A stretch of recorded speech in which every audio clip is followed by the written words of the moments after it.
Communication. इस topic की 3 main headings हैं: forms of communication, objectives of communication and characteristics of communication. What is meant by communication? Communication Latin word communicare से निकला है और कम्युनिकेयर को कम्युनस से ड्राइव किया गया और जिसका मतलब है टू शेयर। सो कम्युनिकेशन किसे कहते हैं? एक इंसान ने सोशल मीडिया के ऊपर कोई पोस्ट देखी है और वो उस पोस्ट को नेक्स्ट लोगों तक ट्रांसफ़र करना चाहता है, तो इस चीज़ को हम बोलते हैं कम्युनिकेशन। यानी कि एक ऐसा प्रोसेस जिसमें इंसान एक जगह से या फिर एक शख्स से या फिर एक ग्रुप से इंफॉर्मेशन को ट्रांसफ़र करता है किसी दूसरी जगह पर, किसी दूसरे शख्स तक या किसी दूसरे ग्रुप तक। कम्युनिकेशन एक ऐसा प्रोसेस है जिसमें इंसान इंफॉर्मेशन को और आइडियाज़ को एक्सचेंज करता है। और वो इन आइडियाज़ को कैसे एक्सचेंज कर सकता है? जैसे कि अगर आप किसी को कोई बात बताना चाहते हैं तो इसके लिए आप लैंग्वेज यूज़ करते हैं। अगर आप अपने बच्चे को किसी बात से मना करना चाहते हैं तो उसके लिए आप कोई जेस्चर्स भी यूज़ कर सकते हैं, यानी कि आप उसको जो है इशारा वगैरह भी कर सकते हैं या अपने फेशियल एक्सप्रेशन से भी उसको बता सकते हैं। Forms of communication. कम्युनिकेशन की 3 फॉर्म्स हैं: verbal communication, non verbal communication and written communication. Verbal communication. Verbal communication एक ऐसी कम्युनिकेशन है जिसमें आप अपने आइडियाज़ को दूसरों के साथ एक्सचेंज करते हैं या फिर आप अपने मैसेजेस को दूसरों के तक पहुंचाते हैं, और वो भी कैसे पहुंचाते हैं? बोलकर। जैसे कि कॉन्फ्रेंस रूम में वहाँ पर मीटिंग्स हो रही हैं और सभी लोग बोलकर वहाँ पर अपने आइडियाज़ वगैरह को एक्सचेंज कर रहे होते हैं, तो ये वर्बल कम्युनिकेशन की एक एग्जांपल है। इसके अलावा टीचर क्लास में बच्चों को लेक्चर देता है, ये भी वर्बल कम्युनिकेशन की एग्जांपल है। Non verbal communication. Non verbal communication एक ऐसी कम्युनिकेशन है जिसमें आप बोलकर अपनी बात को कन्वे नहीं करते, बल्कि इसके अंदर आप इशारों में ही बातें करते हैं, जैसे कि आपका eye contact, body language, facial expressions और जेस्चर्स वगैरह। जैसे कि छोटे बच्चों को अगर हम किसी बात से मना करें तो अक्सर हम लोग अपनी जो फिंगर है उसको हिलाकर उसे बताते हैं कि ये आपने ऐसा नहीं करना, या फिर हम लोग उनको अपनी आंखें भी दिखाते हैं। थर्ड है रिटन कम्युनिकेशन। रिटन कम्युनिकेशन एक ऐसी कम्युनिकेशन है जिसमें आप अपने मैसेजेस को, अपने आइडियाज़ को कन्वे करते हैं, और वो भी रिटन फॉर्म में, जैसा कि ईमेल्स वगैरह है, टेक्स्ट मैसेजेस हैं, ये रिटन कम्युनिकेशन के एग्जांपल है। इसके अलावा बुक्स, ये भी रिटन कम्युनिकेशन के एग्जांपल है, जिसमें ऑथर्स अपने जितने भी उसकी फीलिंग्स होती हैं या जो इमोशंस हैं या जो भी वो आइडियाज़ को एक्सप्रेस करना चाहता है वो उसको लिखकर एक्सप्रेस करता है और हम लोग इसको अंडरस्टैंड कर लेते हैं। सेकेंड मेन हेडिंग है ऑब्जेक्टिव्स ऑफ कम्युनिकेशन। फर्स्ट इसका ऑब्जेक्टिव है डिसीजन मेकिंग। जब आपके अंदर बात करने की सलाहियत होती है कि दूसरों के साथ आपने कैसे बात करनी है, तो इससे आप लोग डिसीजन भी ले सकते हैं। Second, increase productivity. जब आपके पास गुड कम्युनिकेशन स्किल्स होती हैं तो आप मुख्तलिफ किस्म की जो प्रॉब्लम्स होते हैं उनको ईजिली सॉल्व कर लेते हैं, उनके रिलेटेड जितने भी डिसीजंस वगैरह होते हैं वो भी लेते हैं। आप दूसरों के साथ मिलजुल कर काम करते हैं और आपका दूसरों के साथ जो रिलेशनशिप होता है वो भी बेटर होता है, और इस तरह आप अपनी प्रोडक्ट्स को भी प्रमोट कर सकते हैं और मुख्तलिफ किस्म के जो काम हैं वो भी कर सकते हैं। कम्युनिकेशन एक ये भी ऑब्जेक्टिव है कि इसके ज़रिए आप एडवाइस भी प्रोवाइड कर सकते हैं। जैसे कि आपके पास गुड कम्युनिकेशन स्किल्स हैं तो आप दूसरे पर्सन को एडवाइस भी दे सकते हैं, बजाय इसके कि आप उसकी मिस्टेक्स को पिन पॉइंट करें, आप उसको अच्छी एडवाइस दे सकते हैं। फिर ये कि इससे आपकी भी इम्प्रूवमेंट होती है और आपकी कम्युनिकेशन स्किल्स ज़्यादा बेटर होती हैं। सजेशन भी इसका एक मेन ऑब्जेक्टिव है। जब आपके पास अच्छी कम्युनिकेशन वाली स्किल्स होती हैं तो फिर आप दूसरों को सजेशंस भी दे सकते हैं। एजुकेशन देखा जाए तो एजुकेशन भी कम्युनिकेशन की ही एक फॉर्म है। कम्युनिकेशन की किस तरह से एक फॉर्म है कि इसके अंदर टीचर बच्चों को एजुकेशन प्रोवाइड कर रहा है और वो भी वर्बल फॉर्म के अंदर होती है। इसके अलावा वो नॉन वर्बल भी हो सकती है कि जब टीचर बच्चों को कोई बात समझाना चाह रहा है तो अपने जो जेस्चर्स होते हैं उसके ज़रिए या अपने फेशियल एक्सप्रेशन से बच्चों को पता चल जाता है। तो यहाँ पर फिर स्टूडेंट जो है वो भी सीखते हैं, उनको भी पता चलता है कि उन्होंने दूसरों के साथ कैसे बिहेव करना है और कैसे कम्युनिकेट करना है।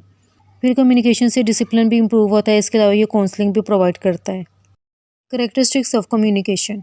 फर्स्ट करेक्टरिस्टिक्स है इट प्रोवाइड्स प्रैक्टिकल इन्फॉर्मेशन। अब जैसे कि एक इंसान है वो किसी किस्म के बिज़नेस के अंदर वो इन्वॉल्व है, तो वहाँ पर उसको पता चलता है अगर किसी किस्म का कोई प्रॉब्लम हो जाता है कि उस प्रॉब्लम की क्या वजूहत थी और इसके लिए कौन सा सलूशन जो है निकाला जा सकता है। फिर उस इंसान को ये भी पता चल जाता है कि इस वक्त जो भी प्रोजेक्ट्स वहाँ पर रन कर रहे हैं वो लोग, तो उस प्रोजेक्ट का क्या स्टेटस है। और फिर अगर वहाँ पर मुख्तलिफ किस्म के इक्विपमेंट वगैरह यूज़ हो रहे हैं, तो अगर कोई न्यू उन्होंने इक्विपमेंट लिया है, उसको परचेज़ किया है, उसको ये भी पता चलता है कि उन्होंने ये न्यू इक्विपमेंट ही क्यों परचेज़ किया है। यानी कि कम्युनिकेशन जब स्किल्स एक इंसान की बेटर होंगी तो उससे उसको ये फ़ायदा होगा कि उसको प्रैक्टिकल इन्फॉर्मेशन भी मिलेंगी। जैसे कि इस हवाले से हम ये भी देख सकते हैं कि अगर एक इंसान की गुड कम्युनिकेशन स्किल्स हैं उसके पास, तो वो लेक्चर को अच्छे से एक्सप्लेन कर सकता है, उसको प्रेजेंट कर सकता है, वो एक अच्छा लीडर भी बन सकता है। सेकंड करैक्टरिस्टिक्स है इसके अंदर गिव फैक्ट्स। अब आप किसी भी किस्म के बिजनेस के साथ डील कर रहे हैं तो वहाँ पर जस्ट आप अपना ओपिनियन नहीं देते। अगर आप वहाँ पर कोई भी बात करना चाहते हैं तो उसके लिए आपको उस चीज़ के रिलेटेड जो भी स्पेसिफिक डिटेल्स होती हैं वो प्रोवाइड करनी पड़ती हैं। और इसके लिए आपकी जो भी इन्फॉर्मेशन है वो क्लियर होनी ज़रूरी है। क्लियर होना ज़रूरी है, उसका एक्यूरेट होना ज़रूरी है, इसके साथ साथ उसका एथिकल होना भी ज़रूरी है। Clarify information. अब जितने भी बिज़नेस मैसेजेस होते हैं उसके अंदर हम देखते हैं टेबल्स हैं, चार्ट्स हैं, फ़ोटोज़ वगैरह हैं और वहाँ पर डायग्राम्स वगैरह होते हैं जो कि उस इन्फॉर्मेशन को क्लैरिफाई कर रही होती हैं। उसके अंदर जो भी प्रोसेसेस वगैरह होते हैं उसको एक्सप्लेन कर रही होती है और जितने भी इंपॉर्टेंट इन्फॉर्मेशन है उसको हाईलाइट करती हैं। इसलिए कम्युनिकेशन इन्फॉर्मेशन को क्लैरिफाई भी करता है। परसूड अदर्स यानी कि दूसरे शख्स को कायल करना। अक्सर हमने देखा है कि अगर कोई कंपनी बनती है या फिर कोई भी कंपनी अपनी प्रोडक्ट बनाती है तो उस प्रोडक्ट के एड्स जो हैं वो काफ़ी ज़्यादा आते हैं और उनके ज़रिए हमें बताया जाता है कि इससे आपको क्या फ़ायदा मिलेगा। जैसे कि अगर आप कोई भी शैम्पू की कंपनी ले लें, कोई भी नया शैम्पू अगर बनता है तो उसके बेनिफिट्स वगैरह पहले से बताए जाते हैं और हम लोग उनके बेनिफिट्स को देख कर ही हम इतने ज़्यादा कायल हो जाते हैं कि उनको मंगवा लेते हैं। हालांकि हमें ये पता नहीं होता कि क्या वाकई हमें इस चीज़ से फ़ायदा मिलेगा या फिर नहीं। तो अगर एक इंसान के पास गुड कम्युनिकेशन स्किल्स है तो वो दूसरों को भी कायल कर सकता है। Functions of communication. कम्युनिकेशन के बेसिकली 4 मेन फंक्शंस हैं: control, motivation, emotional expression and information. First function है इसका कंट्रोल। कंट्रोल किस तरह से, जैसे कि एक इंसान है वो अपनी कम्युनिकेशन को कंट्रोल करता है। अब कोई भी कंपनी है, उसका कोई बॉस है, अब उसका कोई भी जो मेंबर है वहाँ पर आकर बॉस के साथ कोई बात करना चाहता है तो उसके लिए उसे अपने बिहेवियर को भी कंट्रोल करना पड़ता है कि उसने कैसे बात करनी है और किस तरीके से अपने बॉस को कॉल करने की कोशिश करनी है। सेकेंड है मोटिवेशन, यानी कि कम्युनिकेशन का एक और फंक्शन है मोटिवेशन। मोटिवेशन का क्या मतलब है?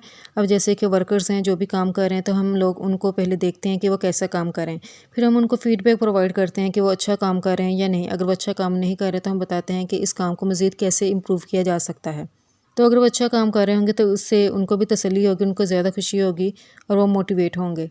थर्ड मेन फंक्शन है इमोशनल एक्सप्रेशन। अब जैसे कि वर्कर्स वगैरह वो किसी फैक्ट्री वगैरह के अंदर काम कर रहे होते हैं तो वहाँ पर अगर वो अपने काम से सेटिस्फाइड हैं या नहीं, या फिर उनको फ्रस्ट्रेशन जैसे प्रॉब्लम का सामना, तो वहाँ पर वो अपनी फीलिंग्स को भी एक्सप्रेस करते हैं।